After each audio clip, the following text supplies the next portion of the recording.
Siapakah pilot wanita pertama di dunia? Jawabannya Amelia Mary Earhart, atau biasa disebut Amelia Earhart. Ia lahir pada 24 Juli 1897, putri pasangan Edwin dan Amy Earhart. Ia dikenang sejarah sebagai wanita asal Amerika yang menjadi pilot wanita pertama di dunia. Sayangnya, Amelia Earhart lenyap secara misterius, dan sampai kini kasus hilangnya wanita itu masih belum terungkap. Inilah kisahnya, dan selamat menyelami dunia misteri.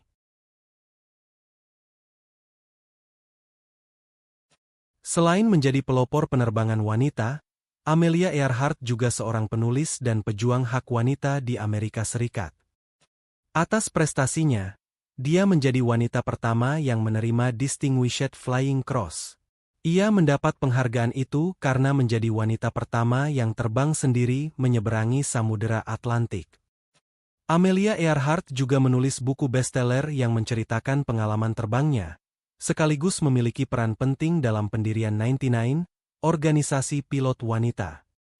Ketertarikan Amelia Earhart pada pesawat dan dunia penerbangan dimulai ketika ia dan ayahnya pergi ke sebuah lapangan udara. Di lapangan itu, kebetulan ada Frank Hawks, seorang penerbang, yang sedang bersiap terbang dengan pesawatnya.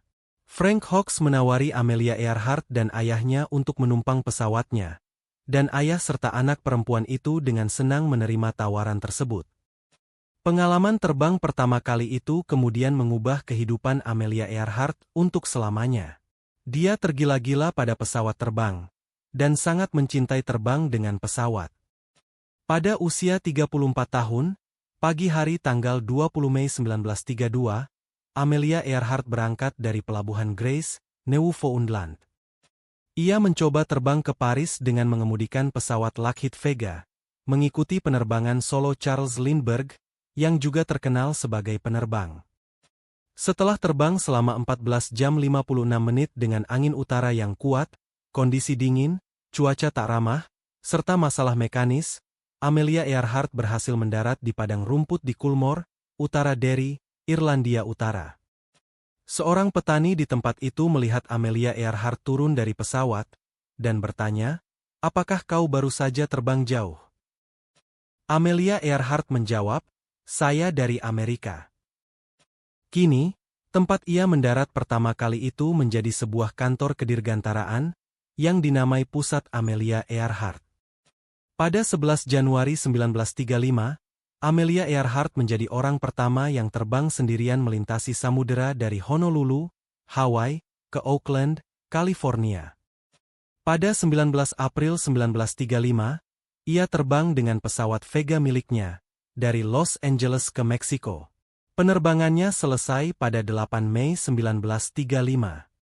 Karena berbagai prestasi dan kemampuannya, Amelia Earhart menerima penghargaan Distinguished Flying Cross dari Kongres Amerika Serikat, medali Ksatria dari pemerintah Prancis, dan medali emas dari Presiden Amerika Serikat, Herbert Hoover. Pada 2 Juli 1937 tengah malam, Amelia Earhart dan Fred Noonan lepas landas dari Lae. Mereka akan terbang menuju Howland, sebuah pulau yang terletak di Samudera Pasifik. Itulah penerbangan terakhir Amelia Earhart, karena sejak itu ia lenyap secara misterius. Posisi terakhir mereka, yang diketahui, berada di dekat Kepulauan Nikumaroro, sebelah barat Samudera Pasifik. Kapal Itasca, yang waktu itu sedang berpatroli di Howland, sempat berkomunikasi dengan pesawat Lockheed Electra 10E yang dikemudikan Earhart, dan memandunya ke Pulau Howland. Tetapi, setelah itu, Amelia Earhart bersama Fred Noonan lenyap tanpa bekas. Upaya-upaya pencarian telah dilakukan semenjak hilangnya Amelia Earhart, tapi tak pernah berhasil menemukan. Pesawat yang dikemudikan Amelia Earhart juga tak bisa ditemukan. Akhirnya, setelah berbagai upaya pencarian tak juga menemui hasil yang jelas, Amelia Earhart dinyatakan tewas pada 5 Januari 1939. Lalu kemana sebenarnya Amelia Earhart menghilang? Pertanyaan itu pula yang berputar dalam benak banyak orang, khususnya di masa itu. Jasad Amelia Earhart, maupun navigatornya, Fred Noonan, tak pernah ditemukan, bahkan sampai bertahun-tahun. Selama waktu-waktu itu, berbagai pencarian sudah dilakukan, tapi hasilnya tetap nihil. Dua orang itu seperti lenyap di telan bumi. Kasus aneh itu pun lalu menimbulkan berbagai teori dan spekulasi. Ada spekulasi yang menyatakan bahwa Amelia Earhart terdampar di Nikumaroro. Richard Gillespie, Direktur Eksekutif International Group for Historic Aircraft Recovery atau TIGHAR, memperkirakan pesawat yang dikendarai Earhart kehabisan bahan bakar saat menuju Howland. Amelia Earhart, menurut Richard Gillespie, mungkin ingin melakukan pendaratan darurat di Pulau Phoenix, namun keliru jalan. Penyelidikan TIGHAR memperkuat teori ini, karena mereka telah menemukan catatan asli dari kecelakaan pesawat pada awal 1939 di Nikumaroro. Isi laporan itu terdiri atas pria dan wanita yang cocok dengan deskripsi Amelia Earhart dan Fred Noonan.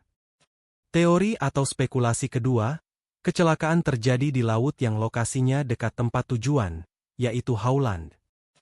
Nauticus, perusahaan yang bergerak di bidang penelitian dan pencarian di laut dalam, melakukan upaya menemukan pesawat Earhart yang dipercaya jatuh di Samudera Pasifik. Belakangan, pemimpin Nauticus, David Jourdan, pada tahun 2003 mengungkapkan, karena transmisi radio yang rusak dan pasokan bahan bakar yang habis, menyebabkan pesawat itu nahas di lokasi dekat tujuan mereka. Teori ketiga, ditengarai adanya konspirasi. Menurut teori ini, Amelia Earhart dan Fred Noonan disandera Jepang di Kepulauan Marshall, Samudra Pasifik, karena dianggap sebagai mata-mata Amerika. Sebagian orang mempercayai bahwa Amelia Earhart dan Fred Noonan telah tewas. Namun, sebagian lain berasumsi mereka kembali ke Amerika dan mengubah identitas. Asumsi itu muncul karena tersiar kabar bahwa Amelia Earhart sebenarnya memang kembali ke Amerika, namun mengubah namanya menjadi Irene Craigmile. Ia kemudian menikah dengan Guy Bolam dan menggunakan nama belakang suaminya menjadi Irene Bolam. Ia akhirnya meninggal di New Jersey pada 1982. C. Rollin Reineck, pensiunan kolonel Angkatan Udara Amerika yang tinggal di Kailua, Hawaii, mengatakan pada tahun 2003, jika Amelia Earhart tidak bisa menemukan Howland, rencana cadangannya adalah memotong komunikasi dan menuju Kepulauan Marshall, dan menjatuhkan pesawat di sana. Dalam buku yang ditulisnya, Amelia Earhart Survive, Rollin Reineck memaparkan, Amelia Earhart sengaja menghilangkan pesawatnya di Kepulauan Marshall atas alasan keamanan nasional. Skenario ini memungkinkan pemerintah Amerika untuk menyelamatkan Amelia Earhart, dan pada saat yang sama melakukan pengintaian sebelum perang di Jepang. Analisis yang dilakukan Rollin Reineck telah menetapkan bahwa foto Irene Bolam, tulisan tangannya, dan bukti forensik lain, menunjukkan adanya keterkaitan dengan Amelia Earhart. Dengan kata lain, Amelia Earhart sengaja menciptakan kecelakaan itu untuk memungkinkan militer Amerika melakukan pengintaian terkait perang. Dan setelah itu Amelia Earhart kembali ke Amerika dan mengubah identitas. Jadi, apakah benar Amelia Earhart sebenarnya tidak hilang, melainkan mengubah identitasnya menjadi sosok lain? Pertanyaan itu tak pernah terjawab tuntas. Belakangan, pada 2012, upaya pencarian besar-besaran kembali dilakukan, yang disebut Ekspedisi Niku 7. Upaya pencarian itu menghabiskan biaya $2,2 juta yang didanai oleh TIGHAR, dan berlangsung selama 10 hari. Namun, kendala peralatan dan kondisi lingkungan bawah laut Nikumaroro akhirnya memaksa mereka memangkas waktu pencarian. Tim ekspedisi kembali ke Hawaii, melakukan pencarian melalui sonar, dan menggunakan video di sekitar wilayah Nikumaroro. Dalam pernyataan online, pihak TIGHAR menyatakan kekecewaannya karena tidak mendapatkan penemuan yang pasti. Artinya, sampai kini, misteri hilangnya Amelia Earhart tetap tak terungkap. Jangan lupa like, komen, share dan subscribe, agar tidak ketinggalan kisah-kisah misteri lain di channel ini. Sampai jumpa di kisah berikutnya.